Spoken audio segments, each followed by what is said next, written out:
even listen to us. She could no longer deny that this infiltrator was a real threat. She decided to take everyone in, on her terms.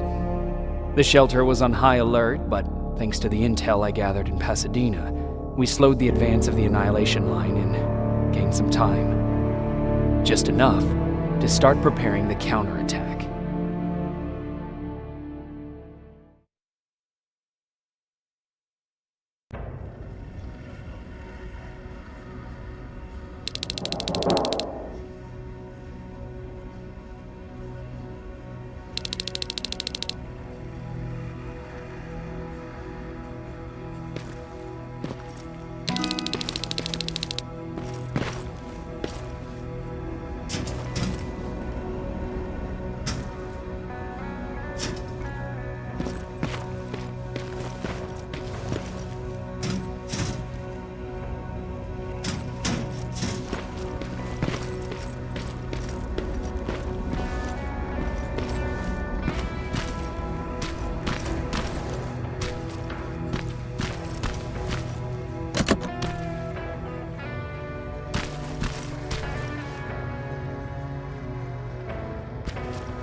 Sergeant? At ease.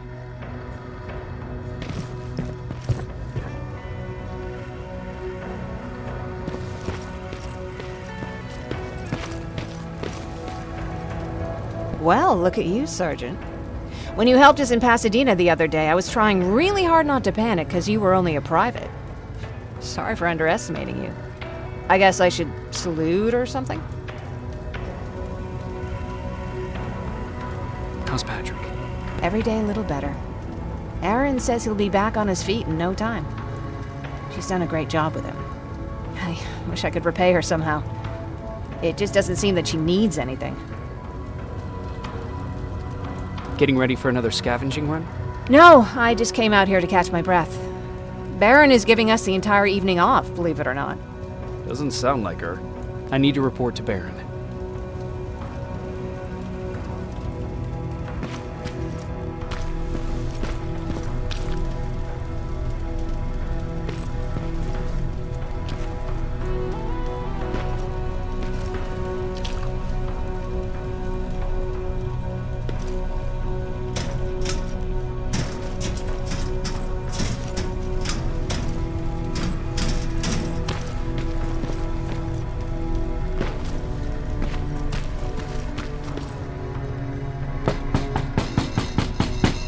Rivers, DN 46890.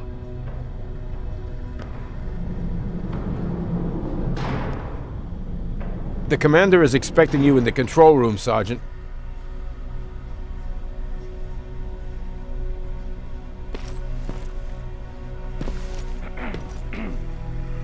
Maraschino cherries again. Where do they keep finding this shit? I don't get it. How did they bring that buggy down here?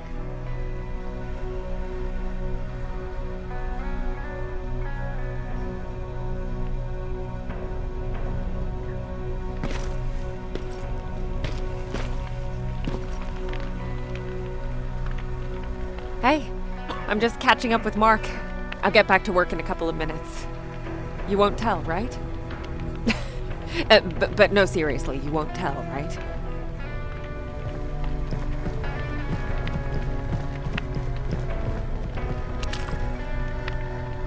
I'm going out soon. I haven't made my daily quota yet.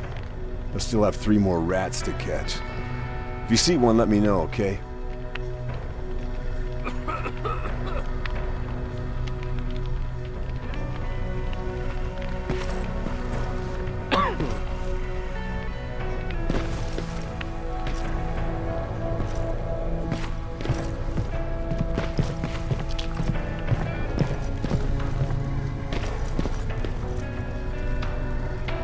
Do you need anything? Can I see your hardware?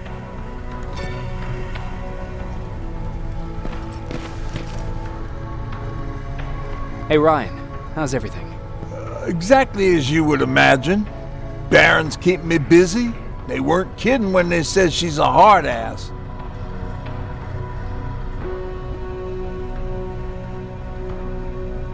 What happened after you started your camp? Honestly, not that much. At least not in the beginning.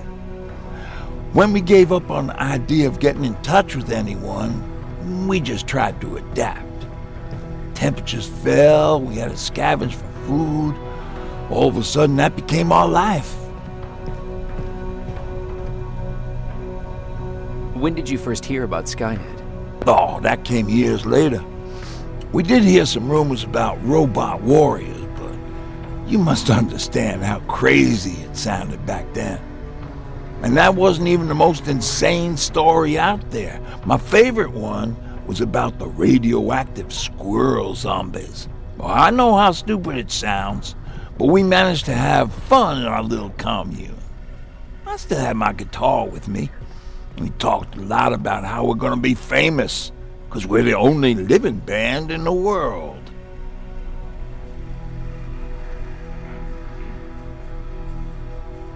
What was your band's name? Well, we were thinking about changing it to Survivors, but something similar was already taken. We were just stupid kids, not realizing what was going on. We paid the price for it the first time we saw a tin can. I was tuning my guitar when I heard a strange noise. I found out later that it was a T-400. Must have heard me play. It didn't even have the decency to look scary. Maybe if it did, we wouldn't have just stood there when it started firing. What did Tucker do? Well, of course, he was the first one to help. He grabbed a lead pipe and ran up trying to kill it. He screamed like he was leading us to battle.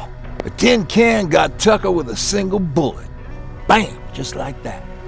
7 other people died before we finally destroyed that thing. Ironically enough, I was the one who delivered the final blow. Safe to say, it was the beginning of a new era. What did you hear? A lot of rumors going around of how she's sending insubordinate workers to the front line. And by insubordinate, I mean people who ain't willing to work 18 hours a day, every day.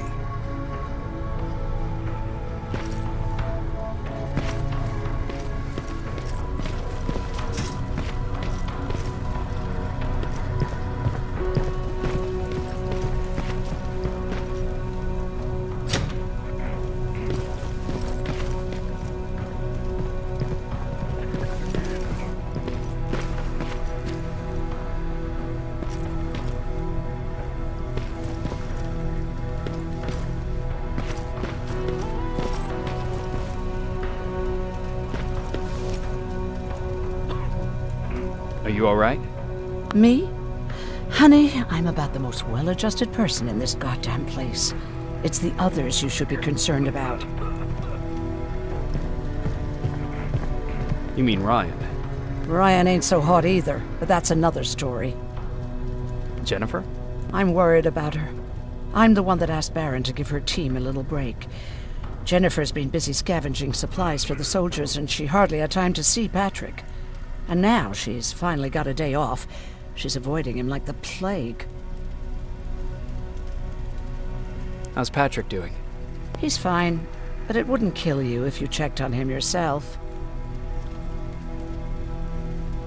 Is there anything you need? No. I have to say the Resistance is pretty well supplied. Don't tell me you miss running errands for me. I don't believe that for a second. And what about something other than medicine? Honey, I'm not shy. I'll let you know if I need anything, okay? But thank you for asking. Take care.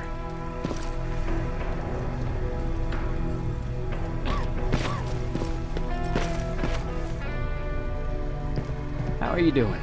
Good. Erin's going to let me leave in a couple of days. Thanks for bringing that chalk. I've been drawing a lot. I'd be so bored without it. How do you like living in the shelter? There's a lot of people here. I like that. I heard a funny joke yesterday. You want to hear it? Yeah, tell me. What's brown and sticky? A stick! That's funny. I know, right? How's Jennifer? She's out a lot, but I understand. She's a scavenger. I have to go.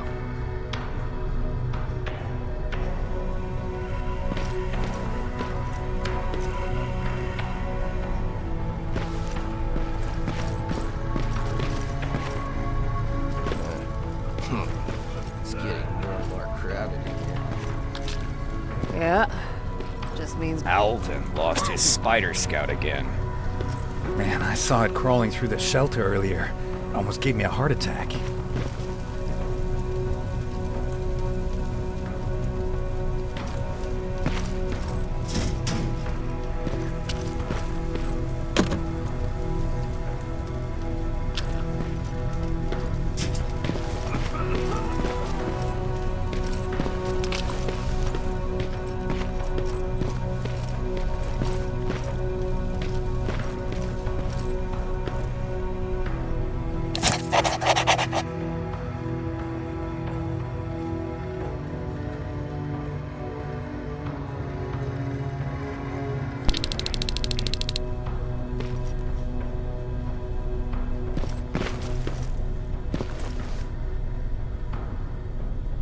You wanted to see me? You're finally here. Good. I have a special task for you. I want you to head downtown to check on the doctor. Doctor? Alvin.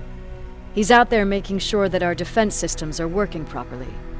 Ever since we went radio silent, I had a small team of trustworthy messengers maintaining communication between our outposts. They haven't returned, so I want you to go downtown and see why that happened. Could be nothing. But Connor doesn't want any hiccups while he's up there in North Division preparing the attack on Skynet's central core.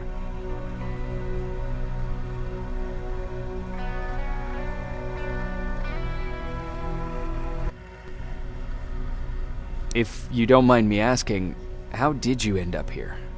Excuse me if I act a little surprised, Sergeant.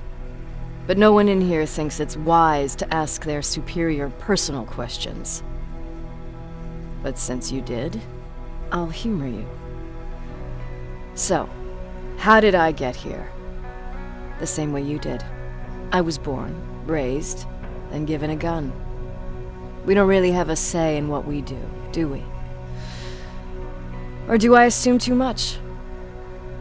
Was it any different for you?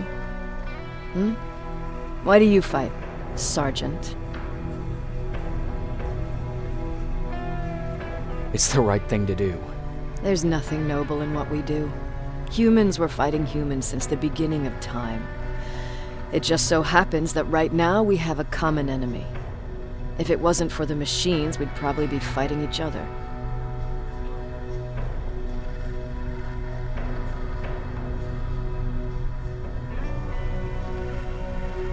So, I guess we should thank the machines for teaching us compassion. I guess we should. I have my special way of thanking them. A shot to the skull from a plasma rifle. Besides, I'm not a fighter. When I go out there in the middle of the night with my Westinghouse, I'm not looking for a fight. I look to seek and conquer. I'm not a fighter. I'm a bully. What's the difference? I don't treat them as equals. And although I know they're just machines, I want them to fear me. No one ever stands up to bullies. But I have to admit, it has its downsides. One of them being that no one ever asks me a personal question. At least not since Perry died. So congratulations, Rivers. Takes guts to stand up to a bully. I guess since your promotion, you got a little more cocky. Good for you. Is there a problem with the radio? The Annihilation Line is within spitting distance of downtown. We suspect that Skynet will be intercepting all transmissions from that location. So for now, we're going radio silent. That's why I need you to go there personally. Central Core? Skynet's main reactor, the source of all their power. We shut down the Central Core, we shut down Skynet. Connor's preparing the attack as we speak. So you understand we can't have any critical complications at this stage.